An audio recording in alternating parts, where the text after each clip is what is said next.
नमस्कार दोस्तों। तो कैसे हैं आप लोग। दोस्तों, हमारे चैनल डॉक्टर जैकास में आपका स्वागत है।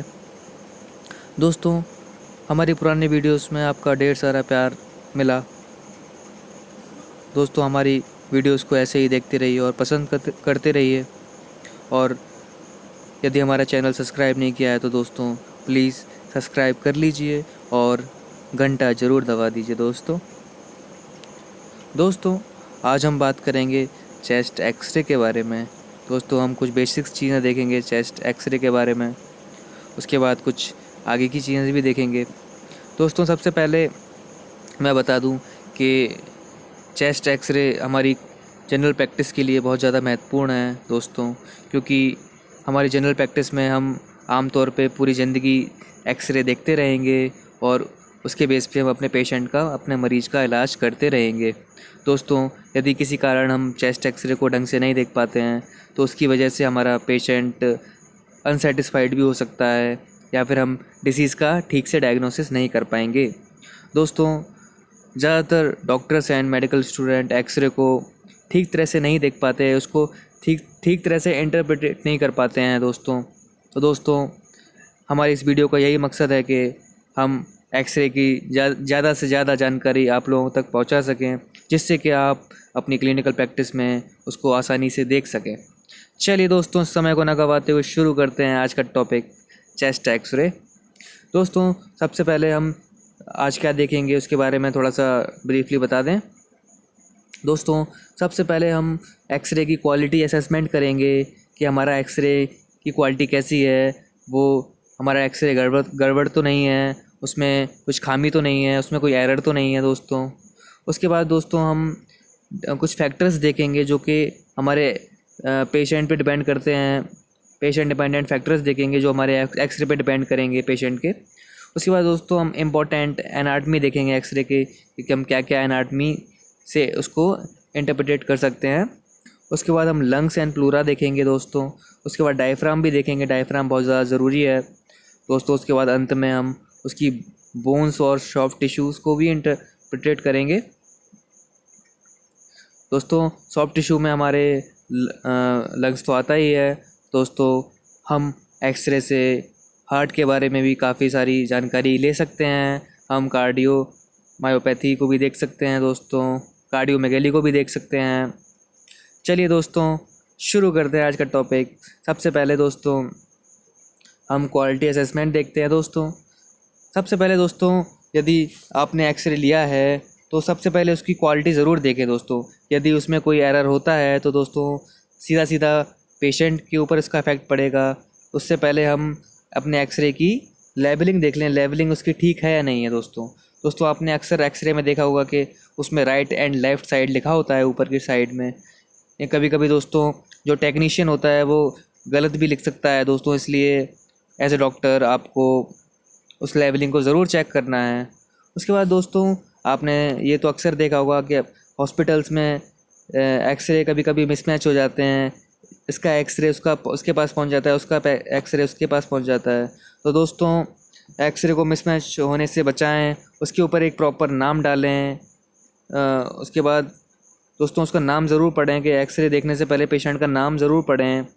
और उसके बाद दोस्तों उसके मार्कर्स देख लें, कि साइड मार्कर्स देख लें उसके लेबल्ड हैं या नहीं हैं दोस्तों। उसके बाद आपने अक्सर देखा होगा कि एक्सरे के आगे कभी कभी जो डॉक्टर्स लिखते हैं तो PA लिख देते हैं और AP लिख देते हैं दोस्तों। PA और AP क्या होता है दोस्तों, उसके बारे में हम जानते हैं दोस्तों। PA का मतलब होता है पोस्टीरियर एंटीरियरली और AP का मतलब होता है एंटीरियर पोस्टीरियरली दोस्तों। ये दो साइट्स होती हैं अलग अलग तरह की, जिस साइट्स में हम एक्सरे को ले सकते हैं दोस्तों। PA साइड होती है पोस्टीरियर एंटीरियरली।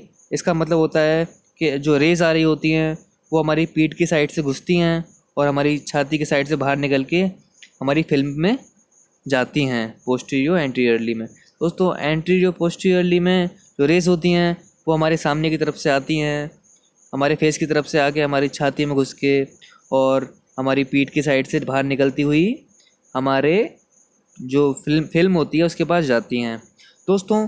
ये डिफरेंट डिफरेंट क्यों कराते हैं हम, इसके बारे में आगे जानेंगे। इसका क्या रोल है, हमारी साइड का क्या रोल है इसके एक्सरे के ऊपर, तो ये भी आपको पता होना चाहिए। चलिए दोस्तों आगे बढ़ते हैं। दोस्तों असेसमेंट ऑफ क्वालिटी। दोस्तों सबसे पहले अपने एक्सरे की क्वालिटी ज़रूर असेसमेंट कर लें कि आपका जो एक्सरे की क्वालिटी है वो ठीक है या नहीं है। दोस्तों उसको क्वालिटी को हम कैसे जानेंगे, उससे पहले हमको एक्सरे की कुछ बेसिक चीज़ें पता होनी चाहिए दोस्तों कि एक्सरे कैसे काम करती है।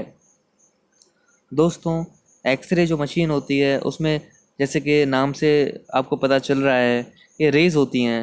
ये जो रेज़ होती हैं दोस्तों, जो प्रोटॉन्स की रेज़ होती हैं दोस्तों, जो इसमें के प्रोटॉन्स होते हैं जो कि एनर्जी रेज़ होती हैं।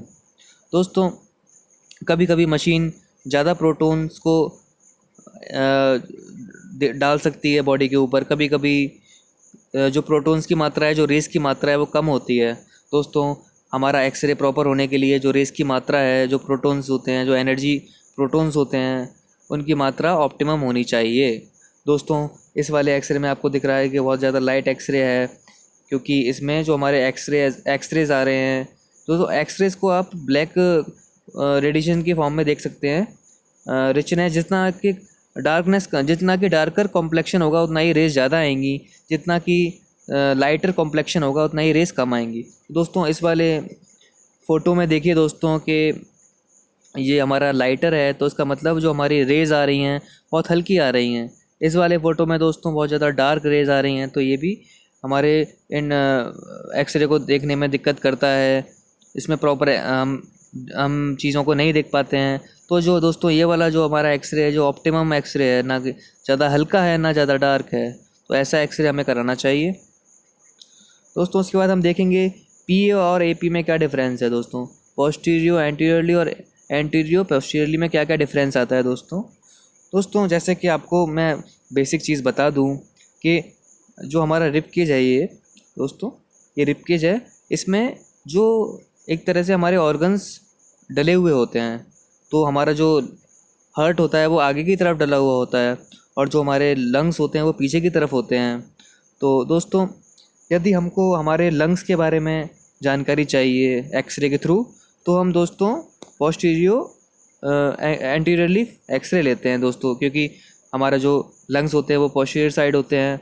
तो यदि हमारी जो एक्सरेज होती हैं वो पीठ की साइड से घुसेंगी तो ज़्यादा से ज़्यादा लंग्स का एरिया कवर कर पाएंगी, और हमारी फिल्म में हम प्रॉपर लंग्स का व्यू देख सकते हैं दोस्तों।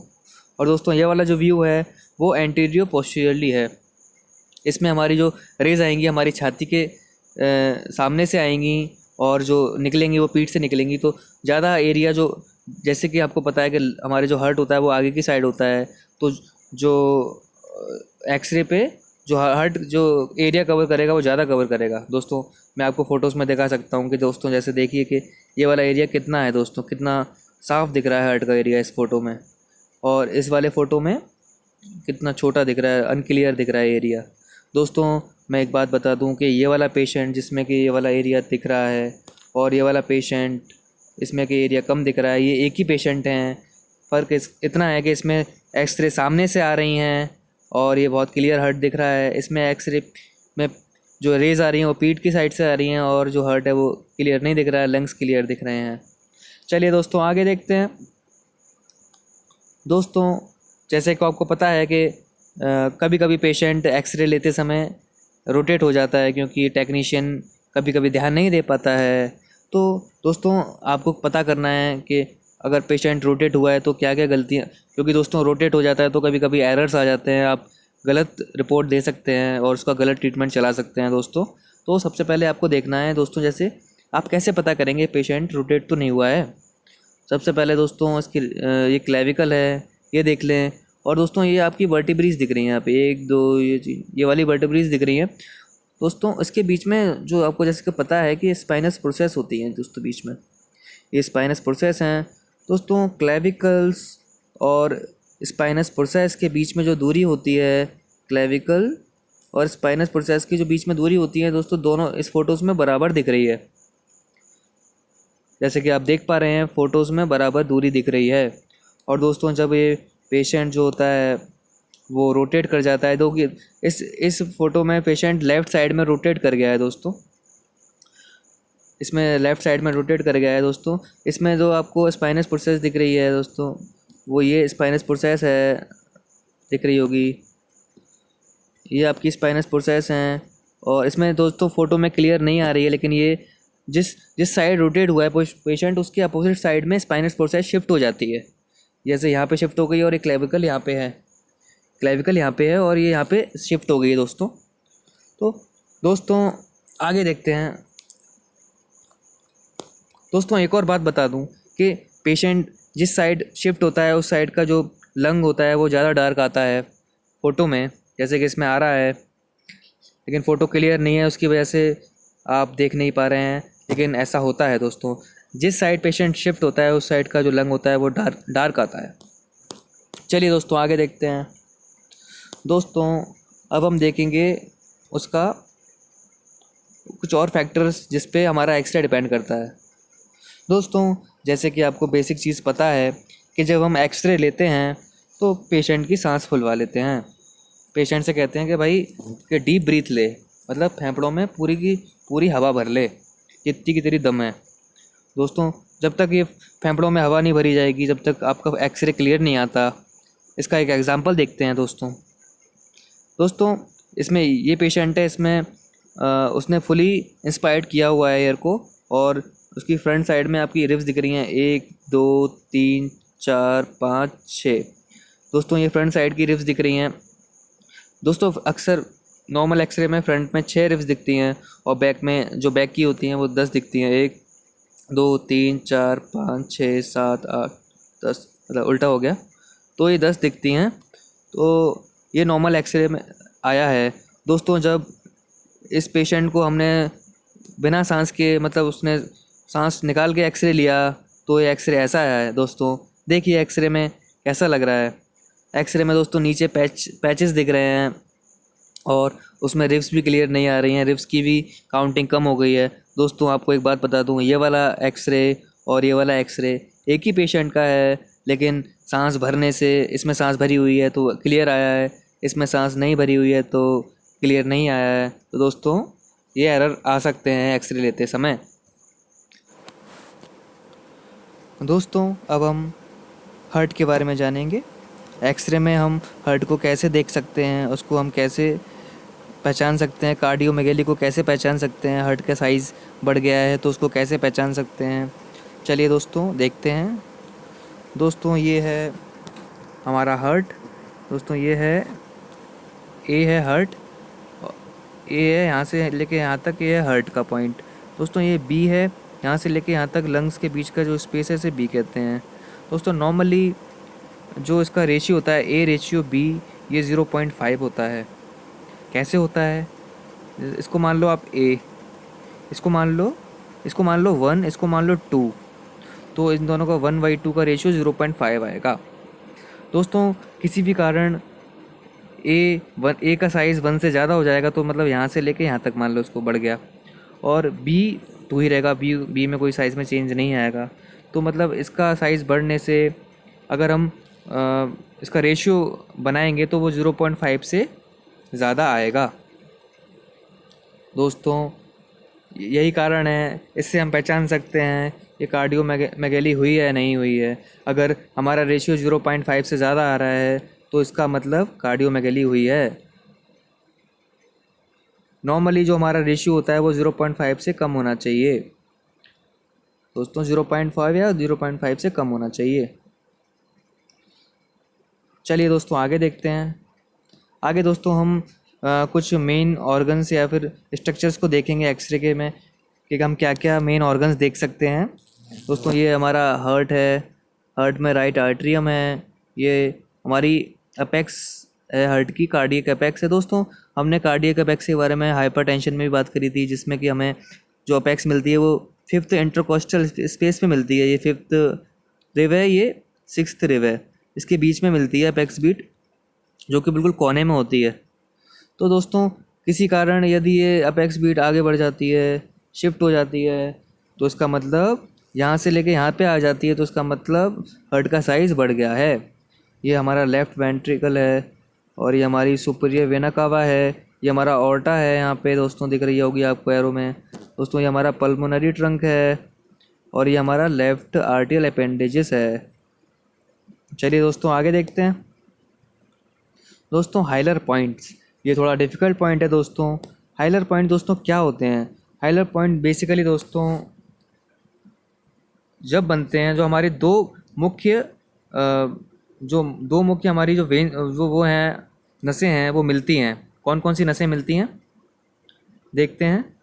ये देखो दोस्तों, जो ये ऊपर से आ रही है, जो हमारी यहाँ से आती है, इसको हम कहते हैं पल्मोनरी वेन। यहाँ से हमारे इसके बहुत सारे वेब्स जाले आते हैं, फिर यहाँ पे आके ये मोटी हो जाती है, यहाँ पे आके ये चली जाती है। और यहाँ से जा रही होती है दोस्तों पल्मोनरी आर्टरी, यहाँ से जाती है और फिर वो जाके लोअर लोब्स में जा रही होती है और ये यहाँ पे फैल जाती है। यहाँ पे आपको दिख रहे होंगे ये वेब्स दिख रहे होंगे, धारियाँ दिख रही होंगी, ये वो उसकी छोटी छोटी हो गई हैं उसकी हैं। तो दोस्तों ये यहाँ पे ये दोनों मिलके एक सी शेप कॉनकेव शेप स्ट्रक्चर बनाती हैं, जैसे कि आपको दिख रहा होगा। इसको हम HP बोलते हैं नॉर्मली। ये इसमें दोस्तों हम ज़्यादा कुछ नहीं देखते हैं, उसमें हम बस इन दोनों का वो देखते हैं हाइट। दोस्तों नॉर्मली जो हमारी लेफ़्ट साइड है वो राइट साइड से 1 सेंटीमीटर एबव होती है। यदि ये ऐसे नहीं है तो उसका मतलब कोई डिफॉर्मिटी है। चलिए दोस्तों आगे देखते हैं। दोस्तों ये है ट्रैकिया। दोस्तों ट्रैकिया के बारे में जैसे कि आप जानते होंगे, ट्रैकिया बिल्कुल मिडिल में होता है, और यदि ये किसी कारण मिडिल से शिफ्ट हो जाता है तो इसका मतलब लंग्स में कोई कंसोलिडेशन है, कोई कंस्ट्रक्शन है, इसकी वजह से ये ट्रैकिया हमारा शिफ्ट हो जाता है। नॉर्मली ये हमारा ऐसे ही बीच में दिखता है। आगे देखते हैं दोस्तों अब देखते हैं हम मीडिया स्टर्नम। दोस्तों मीडिया स्टर्नम एक कैविटी, लंग्स के बीच में कैविटीज़ होती है, दोनों लंग्स के बीच में एक ऐसी जगह होती है यहाँ पे हमारा ट्रैकिया, हमारा ओसियोफेगस, हमारा हर्ट रहता है। दोस्तों ये 3 तरह की होती है, एंटीरियर जो आगे वाली, मिडिल जो बीच वाली, और पोस्टीरियर पीछे वाली। दोस्तों इसमें हमको ज़्यादा इंटरप्रिटेशन नहीं करना है क्योंकि आगे की चीज़ें हैं, ये हमें नहीं देखनी है। दोस्तों अब देखते हैं हम लंग्स की प्लूरा। उससे पहले दोस्तों हम देखते हैं लंग्स के लोब्स।